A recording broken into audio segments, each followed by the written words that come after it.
Today we've got to talk about one of the biggest launches of the year, of course, Path of Exile 2, and how it's doing what Diablo 4 did not. And I bring that up as an angle not to bash Blizzard, right? That's not really the point. The point is that products cannot escape how they were made, or in this case, how they were shipped. Path of Exile 2 is a game that is getting so much right. It's managed to sidestep so much of what torpedoed Diablo 4's at least initial online sentiment, and when we go into the detail of the creation of these games, it gets even better. So this is a big one, an important one, and one that we're going to put in context, of course supported by today's sponsor. We're going to help you transform doom scrolling into skills you can be proud of, and for me, that means righting a little bit of a wrong from the past. It's brilliant.org/Bellular News, and for me, they are a healthy, fulfilling habit. That's because they're all about learning by doing across thousands of lessons in maths, data science, programming, and AI, and it's all with their gorgeous site and app. And what sets them apart is just how tactile and interactive everything is, which is the complete opposite of the school system that I went through.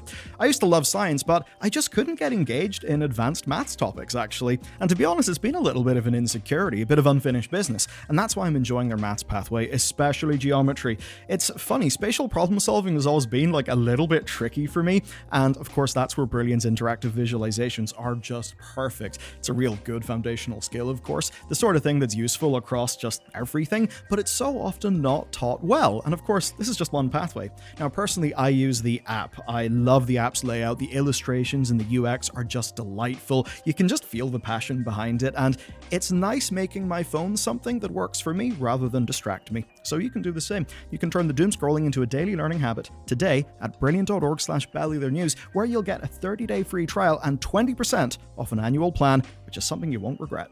But first we got to check in with the numbers. They are mighty. This is a hell of a success. So Steam peaked with 578k players, placing this in the all-time top 20. It also beat Path of Exile 1's highest ever concurrency, which was 350k in July 2024.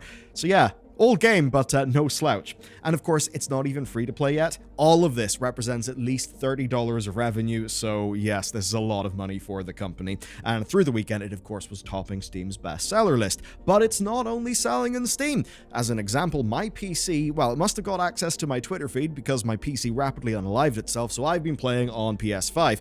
It actually hit rank 6 on the PlayStation and Xbox stores, and much like Diablo 4, my god, this game feels amazing to play on the controller. It's incredible. Now, the launch was good and not good, but for good reason. Grinding Gear reached 1 million early access redemptions. Yeah, redemptions, there's a few little asterisks there that I'll get into later.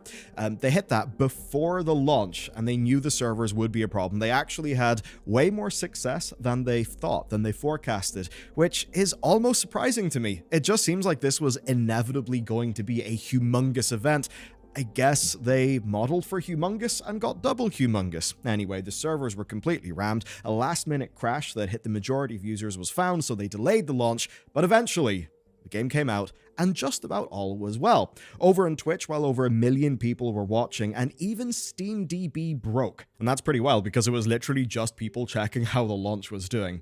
Let's talk about numbers and money, though. This is a little bit of bro math, but it actually does have a point. Path of Exile 2 is pulling higher than Helldivers 2 in terms of its concurrence on Steam. And whenever it's dipping down into the troughs, it still is over 200k. It's doing incredibly. Now, even, yeah, you look at Helldivers 2's launch, it's got its strange server problems that make the chart look really quite funny, but the point is, both are selling extremely well, and there are similar launch spikes. Now, Path of Exile 2 beat Helldivers 2 to the 1 million mark because it hit 1 million access codes redeemed before launch. Helldivers 2 took 3 days to hit 1 million sales. 6 weeks post-launch, Bloomberg reported 8 million Helldivers 2 sales, and by 12 weeks, we got a number of 12 million Helldivers 2 sales, with about 60% being on PC. Now, I don't think Path of Exile 2 will overall hit as broadly as Helldivers did, but I actually do bring it up for really for a reason here, for a point. Helldivers 2 was a surprise. That's why it was such a viral, word-of-mouth hit.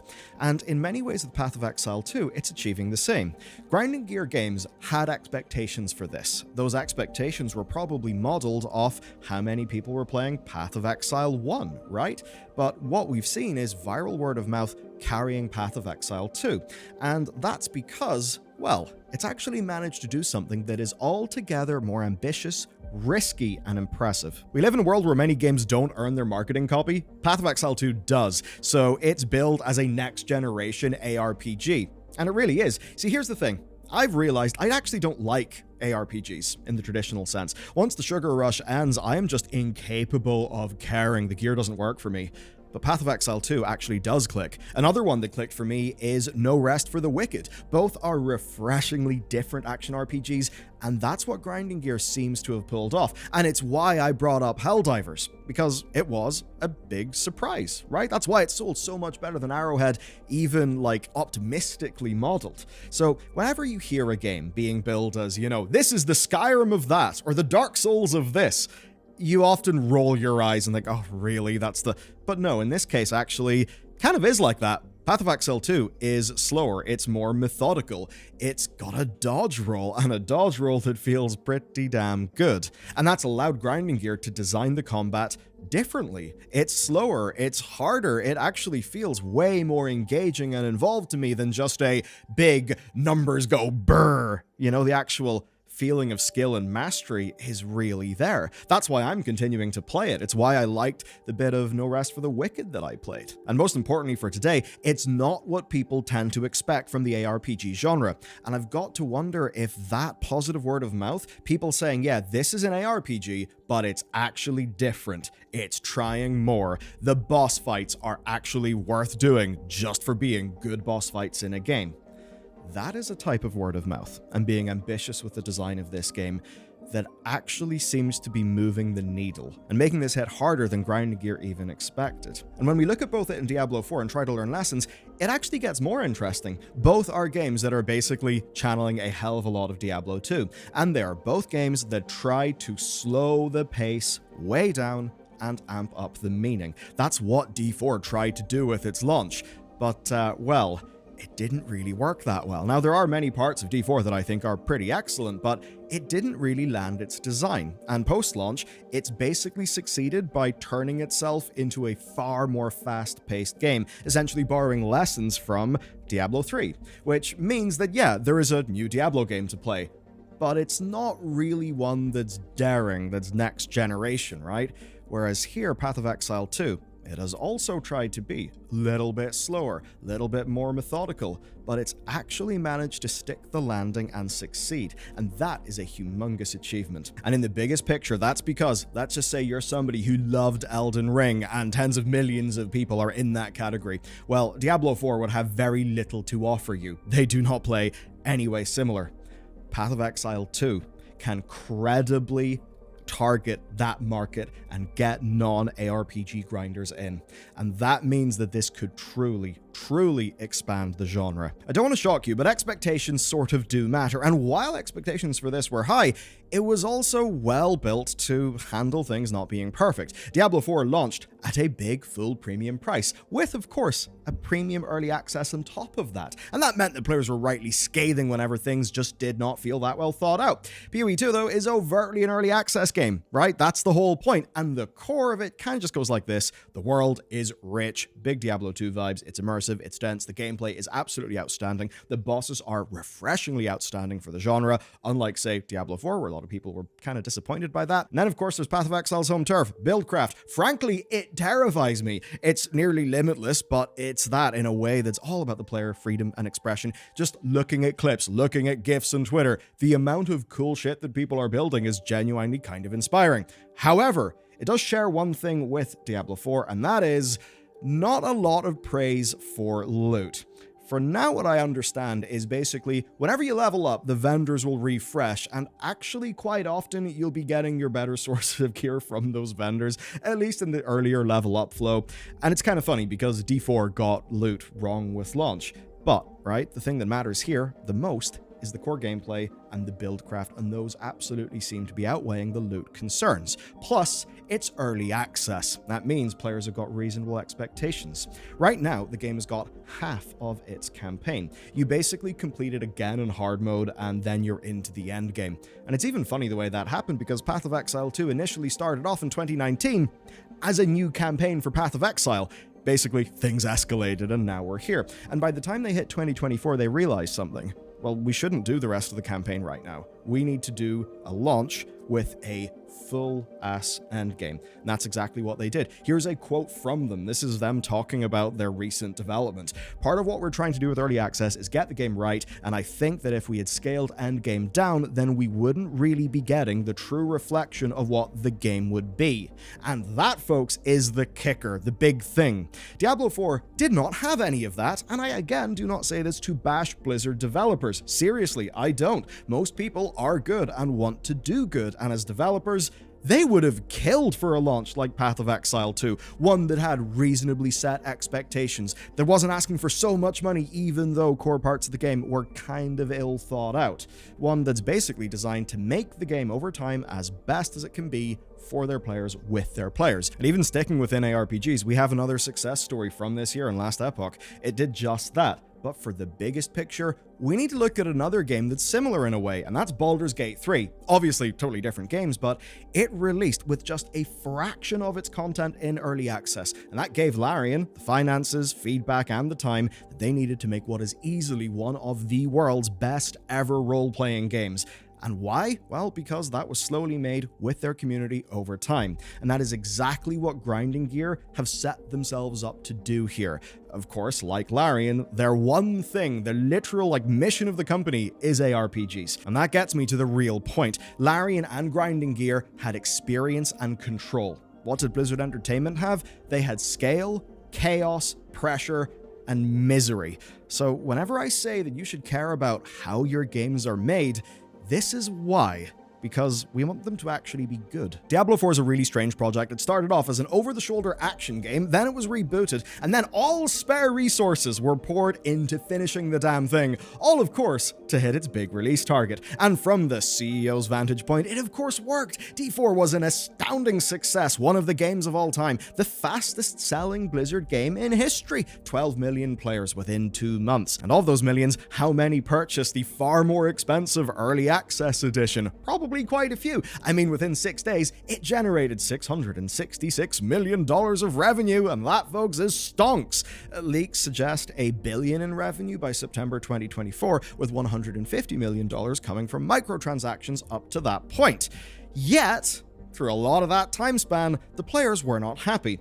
Even though those amazing numbers were there, the game was clearly not ready. Core systems did not stand to reason. Their foundational gameplay hypothesis of an open world full of objectives that you would basically re-clear every season was almost immediately proven to be wrong and boring. I mean, basically it was saying, would you like the structure of an Ubisoft game and every season you can clear the map again? No, obviously that was never going to work. Fundamental aspects of itemization were broken. Now, credit where it's due. The Diablo 4 team have actually busted their asses to fix as many parts of that game as they could. But the point is, they could have delayed that game, and we could have got a Diablo 4 that was substantially better and that dodged so many of those player concerns, but we didn't get that. Again, $666 million of revenue in 6 days. They obviously needed to ship it when they were going to ship it, and with a scale like that, the dev team are not the people who are making the calls. They're not calling the shots. This game, Path of Exile 2, is early access. Right now, it costs under half the price of D4's base edition. And on top of that, many longtime Path of Exile players got it for free. And the way that worked is pretty neat. If you've ever purchased a top edition supporter pack, or if you've spent over the lifetime of your account $480, you get access to it. This matters. That is actually goodwill. That is money from some of their players with the deepest pockets that they just sort of said, nah, we'll just give it to you. Keep on playing Path of Exile.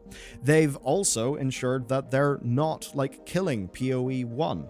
PoE 1 was amazingly supported for years and years and years and years, building up goodwill. Meanwhile, with Blizzard, what happened? Well, Diablo 3 Reaper of Souls was kind of killed in the grave. They sort of abandoned expansions when they actually could have got lots of success there. The point isn't that one team is perfect and the other one makes nothing but mistakes. No, in both cases, you've got developers who will make mistakes and will want to learn from their launch. With Diablo 4, it is a humongously staffed behemoth that is rigid, hard to move, and is not under that team's explicit control. With Path of Exile, they've overtly planned for open development. Now, sure, the network team may have needed some crisis meetings, and yeah, we're seeing totally busted combos being nerfed, but nothing close to the, oh dear, our foundational design hypothesis that we basically didn't beta test at all appears to be wrong and the players are not happy.